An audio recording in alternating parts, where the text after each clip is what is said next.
We're building for the consumer that's 20, that's used to ordering things on their phone, on the bus, on transit, on the way to work, on the way home, at night, 24/7. So have an offering that can serve that customer in real time whenever they want.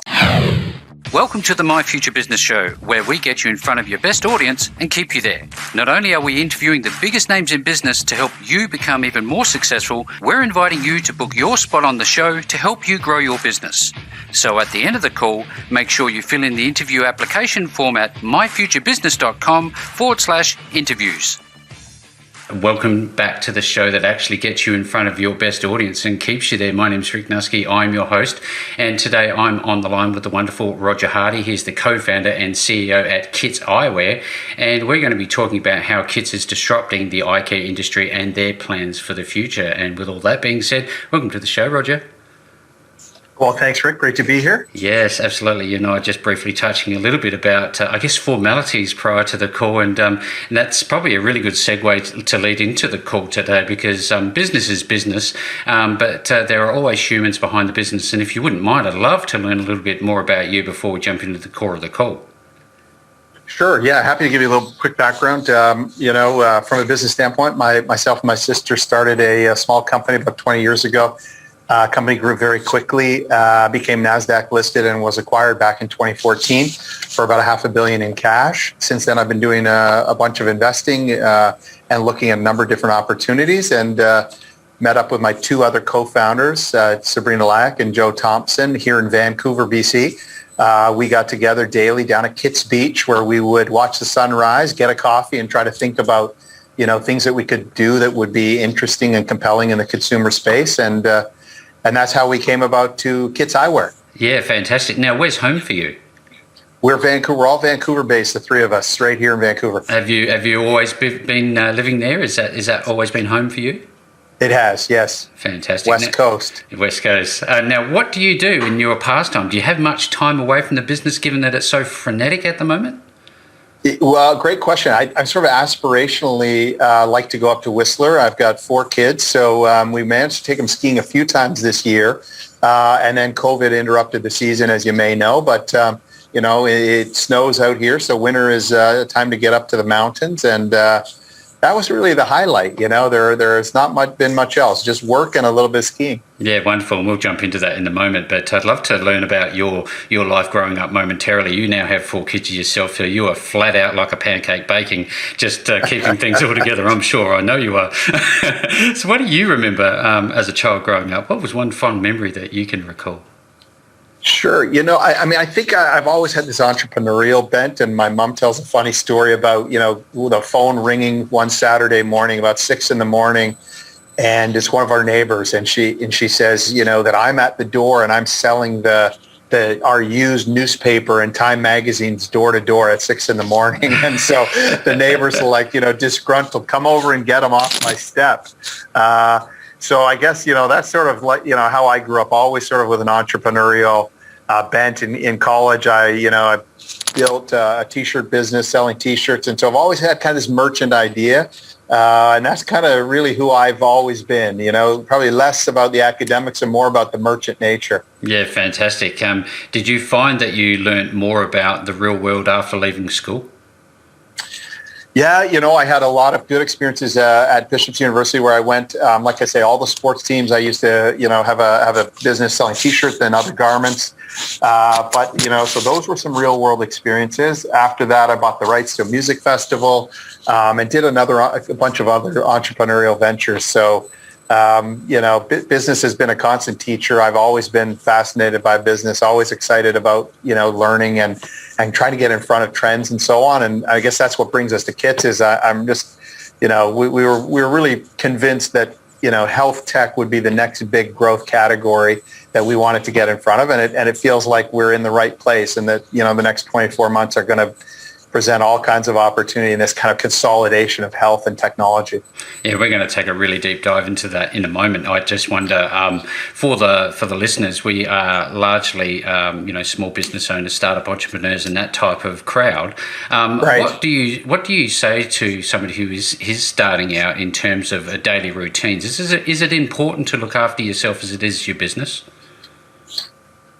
Wow, great question. I think, the elusive balance is a word that I think every entrepreneur pursues. It's tricky. If you have a family and you have a growing company, you're going to be hard pressed to find that extra bit of time in the day to keep your fitness up or to try to balance nutrition. I've sort of gone in fits and spurts. So when I sold my business years ago, I did a few Ironmans. So I was able to kind of make it up. And then now I'm back to the Ironman of business right now. And, trying to eat healthy and try to keep balance. But, gosh, it's tricky. I think, most of us get two legs of the stool, right? It's getting that third one. For me, it's kind of reading and fitness that are just so hard to fit into the day. We often hear about, the overnight successes, but there are often struggles that are the reality of starting a business. What can you tell us about failure and how has it helped you? Yeah, I think the best thing about being an entrepreneur is you're going to have lots of adversity. You face adversity all the time. And the learnings are that, each time something doesn't work is to try to reframe it in your mind to the best you can, that it was a learning. They're not all good learnings, but they're learnings nonetheless. They move you closer to your goal. That's how I try to think of them. So I've had lots of setbacks in business in all different shapes and sizes, and then lots of big wins. And so I think it's, really about making sure that you're able to process it in the sense of what was the learning, what's the thing I can take away from that, and how can I use that going forward? That's how I think I try to frame it, and I hopefully instill in my kids. Yeah, thank you for sharing. Now, you briefly touched on, was it KITS Beach earlier? And yeah, is that the name of the place? Yeah, KITS Beach. So it's right here in Vancouver. It's kind of an iconic spot where the ocean meets the snow-covered mountains of Vancouver. And, you can, there's a coffee shop right there to grab a coffee in the morning, watch the sun come up. And it's a pretty iconic place. Anyone who visits Vancouver generally would make a stop at KITS Beach. Now, I'd love to learn a little bit about that particular meeting, that I guess the genesis of KITS. What sparked the idea? Where was the problem? What was the problem that you were trying to solve? So my previous business was in eye care, and we'd had a fast-growing business, and really the optical, giant Luxottica and Essilor came along, and they thought we were growing a bit too quickly, and they acquired the business and kind of took it out of commission. And so the genesis was really, talking about and thinking about this opportunity, still this large fragmented market from our perspective that was still underserved. And so our view was that we could do a better job than what's out there if we really set our minds to it in terms of quality, in terms of service, in terms of selection. And so, some of the key tenets of the platform. And I guess the last piece was really this idea that technology was going to change that experience of going into an eye doctor and sitting in a chair and having that eye exam over a period of days or hours, that our iPhones would be able to do that fairly soon, or our Android phones in a matter of minutes at a low cost. And those phones just won't get that exam wrong. There'll never be that human component that doesn't see or pick up, the smaller details that a human might miss Friday at 4:00. Right. So, it got us excited that this technology was right on the cusp. And so using that as a catalyst to be, again, kind of a third pillar of our stool, around glasses, contacts, and then eyewear, we kind of thought about pulling all these things together. So why is it that typically this industry is so expensive? Is it because there's only a select few large players? Why are they so expensive? Yeah, so over time, the back end 51% of the market is still small, independent mom and pop. And if you think about what drives the back end of that, the frame, let's say an Oakley frame or a Ray-Ban frame, comes out of Luxottica, and the lens, whether it's a Crizal, a Transition, or other type of lens, comes out of Essilor. And those lenses are then cut in an Essilor lab and put in a Luxottica frame. So a lot of the margin, what drives the price up is that the back end is all done by Luxottica and Essilor, and these poor independents are left to they've got to upcharge, and the volumes tend to be small. A typical optical shop will sell 4 or 5 pairs of eyeglasses a day, and so the prices need to be high to sustain that. And so, when we looked at the category, we thought, there's a lot of opportunity here. Healthcare in general, the pricing has gone up at a rate much higher than GDP. It's one of the things that makes health tech, one of the categories that's most ripe for disruption is there's been a huge increase in pricing, huge increase in profits in health tech. And, that's why people say education and health tech are the two biggest categories for dispersion over the next couple of years. Yeah, that's wonderful feedback. Thank you for sharing. Now, just so that everybody is as clear as crystal on KITS, this is more than just fashionable eyewear. This is actual prescription lens. Is that correct? Correct. How does it come together? Prescription contact lenses as well as prescription glasses. And so, again, when we were building the company, we had the opportunity to start with a clean slate. And we said to ourselves, what are the biggest value drivers in consumer categories over the last couple of years? We arrived on subscription. If you think about companies like Apple and their move from transactional revenue to subscription, 20 years to get to $1 trillion, and then it took them only 9 months to get the second trillion when they moved people to subscription. Yep. You look at Amazon Prime, the number of people on Prime, that subscription model. Shopify, Chewy's is the most recent one, the dog food company that has everybody on dog food subscription.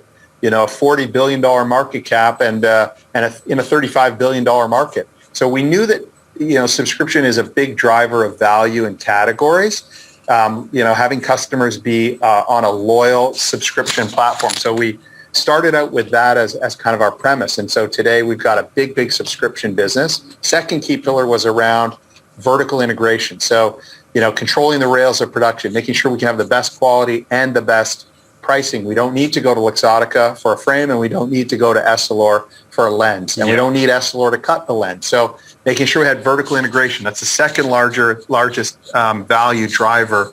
If you think of the last decade, companies going not just, retailing other people's product, but going direct and controlling the rails of production. So those are kind of some of the pieces. Yeah, thank you. These are some of the fundamental shifts in the way that you operate, KITS operates, that is the disruptor in your industry. Would that be fair? Yes, very, very much so. And then I guess lastly, focus on the consumer. Yeah, fantastic. And quality is a given, isn't it, with something like this? And I often think about some of the manufacturing plants that I've seen over the years, and optics is especially high tech. Do you have a central hub or do you have multiple locations? What's the manufacturing side look like? Yeah, you're right. Super important piece is to get the manufacturing right. So we're in the process of building out the state-of-the-art lab for North America. It's going to be the highest value, highest tech. We've got it about 20 to 30% of it constructed now. With our IPO, we have the proceeds to build out the rest. So it'll keep it that super high quality. And because it's automated, it'll make it among the most competitive from a price standpoint of anyone in the category. So we call that our Giga Lab. Just to keep it simple. We learned from Elon. You can see we're trying to model on all the best models that are out there. Why not? And so we talked about vertical integration back to that lab, back to that key anchor piece of our business plan. And the Giga Lab is well underway, and we're having great results from that. You talked about eye testing through your Androids and your Apple phones earlier. What market are you serving? Are you aiming at a younger market that's typically technically au fait, or who are you aiming at there?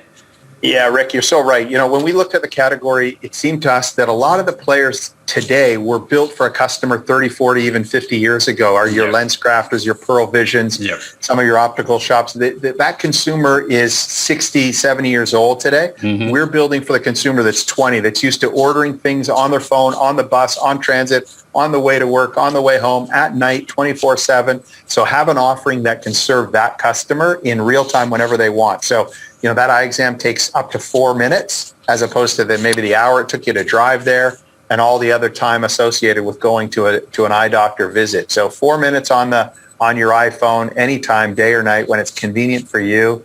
And we think that's going to be a big driver of value for our customers. And by the way, we include that with your order. There's no charge for that. I was going to say, is that costly? Because, every time I go to an eye care clinic, and it takes time, and it takes a long time to actually get through the test, and it's confronting, and all of this from from the seat at home.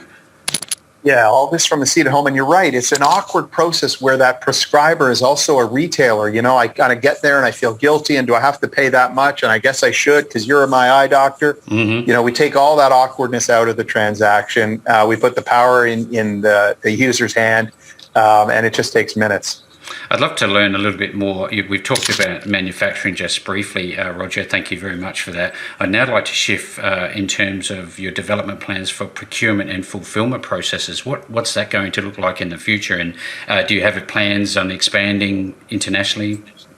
Those sorts of things? Sure. So from a procurement standpoint today, I had the benefit of 15 years in the category, sourced the planet for the best suppliers, highest quality materials from titaniums, acetates, hinges. So we've sourced all that from the lens component, state-of-the-art lenses, again, the manufacturing equipment. So I feel like we've done all that over the course of 15 to 20 years, pulled that all together. So all those pieces, that recipe is well built, and we're quite happy from a procurement standpoint. And sorry, Rick, what was the second part of your question? Oh, just wondering if you're having plans to go internationally, because I know you have currency exchanges for US, Canadian, European, and Great Britain at the moment. We find we get orders from all over the planet. We've got, again, a great offering. People are excited about the style of the frames, our silicone hydrogel contact lens, which is, about half the cost of some of the bigger brand name lenses, super high quality, high oxygen transmissibility, healthy for your eyes, but at a much more affordable price. For lots of people, the price of contact lenses is prohibitive. It can be $450 a year for contact lenses. Our daily contacts would be a fraction of that, maybe a quarter of the price. So people get excited about that. Orders come in from all over. We do see some national expansion. Today we're in North America, but new markets will be coming on stream. Yeah, thank you. This is a great call for those who are interested in investing in such a wonderful, rapidly moving business such as KITS. Now, I'm looking at some things here, and I wonder, I'm seeing at least the dying off of the, traditional bricks and mortar shop fronts. Are you working with any retailers in this respect, or are you purely going to be online, especially in North America? Yeah, Rick, we see a lot of opportunity to partner with some of these retailers to literally become the back end that they were previously beholden to, the cartel that I mentioned, EssilorLuxottica. So to the extent that they want to work with us, we've got a state-of-the-art lab. We can do things more cost effectively for them. We've got a couple of partnerships that we think will be coming on stream over the next couple of quarters. And that's a big, big opportunity for us. The other thing is some of the healthcare providers. Again, health tech being this category that's looking for a better way to do it, provide more value for customers, which is what we do. So if we can partner with one of those networks that's maybe they're doing dental and eye care for 4 or 5 million members, and we can take over that eye care component, make it easier for that PBM or that healthcare management company to manage their customers and give them a better experience, then we see that as a big growth opportunity. Roger, I'm watching the stock markets and I've seen some incredibly rapid, almost vertical growth for KITS. How is that? What do you attribute that to, that rapid success, if you like? Yeah, I think, like a lot of things, experience helps. So having been in the category, having a great team helps. So we're fortunate to have, as I said, our CFO was 15 years at Goldman Sachs in New York. Our other partner, Joe Thompson, worked at Amazon for a number of years, so learned the kind of principles of Amazon. Before that, he was at P&G, in some of the great companies that P&G owns under the brands like Gillette. So he had worked there. So we've got like a robust team of experienced professionals coming in here, not for their first sort of, first rodeo, learning, but for, I didn't want to say it, but first rodeo. It's not their first rodeo. They're here kind of back doing it again, and they've all been here and done it before, and I think that accelerates it. Everybody knows what they expect from their teammates. They work well together, and that just takes a lot of the friction out of, growing a business. Yeah, because that's one of the things I look for, Roger, when I'm looking on the stock exchanges. I'm looking for, that credibility, that reliability, that, I guess, that relatability almost, and the fact that you've got some track record behind you and your wonderful team is a credit to you. Now, I'm also about process control. I'm also about quality. I'm also about understanding the end user's experience. I'm wondering if you can tell us a little bit about, the ordering process from start to finish, and what happens if there are any issues at the end. Yeah, sure. I mean, I think that the ordering process is designed to keep things fairly efficient for consumers. The last year has been a mass migration from offline to online. We've seen kind of 10 years of migration happened in the course of 10 weeks last year. Yep. So we try to keep our ordering process as easy and as frictionless as possible.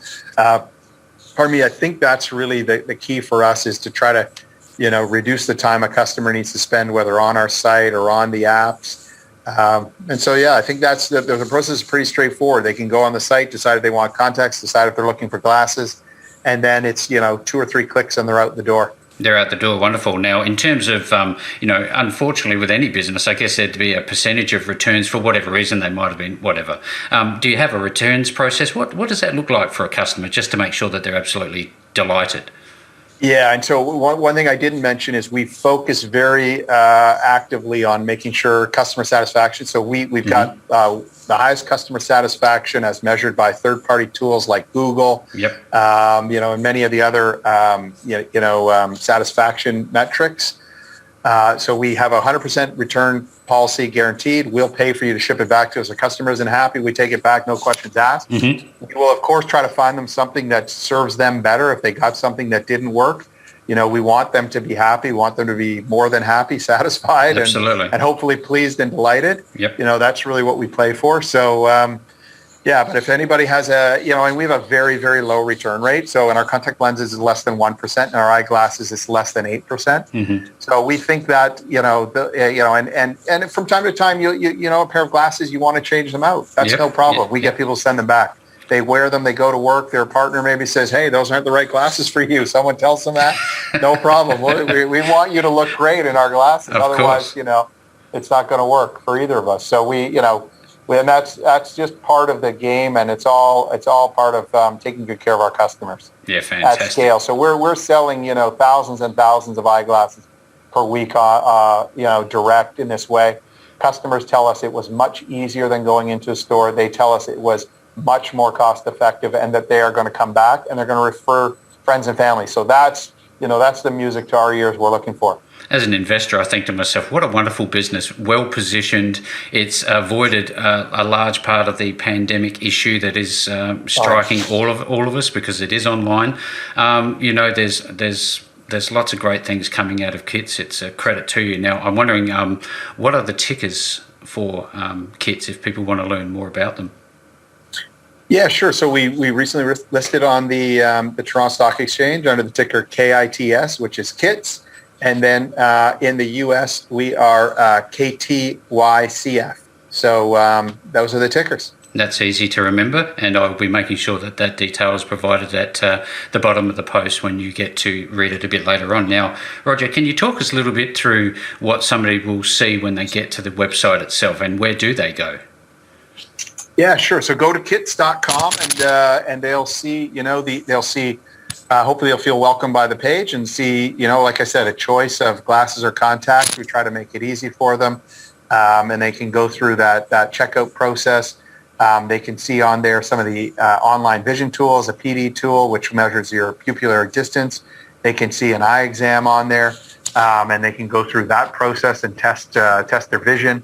They can go through the process, place an order in as little as 4 or 5 minutes, save themselves time. The average order size for us is about a third of what it would cost at traditional retail. Yep. And, we've got an offer right now that their first pair of eyeglasses is free. We're so sure that, for customers of yours, Rick, and friends of yours, that they'll become a customer for life, that we have a promotion where we give them the first pair of glasses. Unfortunately, for glasses wearers, we know that once you're in eyeglasses, you tend to be in them for many, many years, 10, 20 years. And so a customer like that needs more than one pair of eyeglasses, especially the young type of customers that we're serving. So we like to get that first pair in, get them, delighted with the experience, and we know they stay with us for a number of years. So that's kind of what we're doing. I love the model because you're creating a relationship. It's not purely transactional. It's really going to go well for you. And I'd love to just, if I could, Roger, just share with the audience the free KITS offer. If you go to kits.com, which you'll find down the bottom of the post here, you'll see a code there called free KITS. It's one word, all uppercase. It's FREEKITS. And with all that being said, Roger, I've just had such a wonderful time spending some time with you on the My Future Business show today. Great chatting, Rick. Really appreciate it. Look forward to updating you as things progress here. Thanks for joining us today.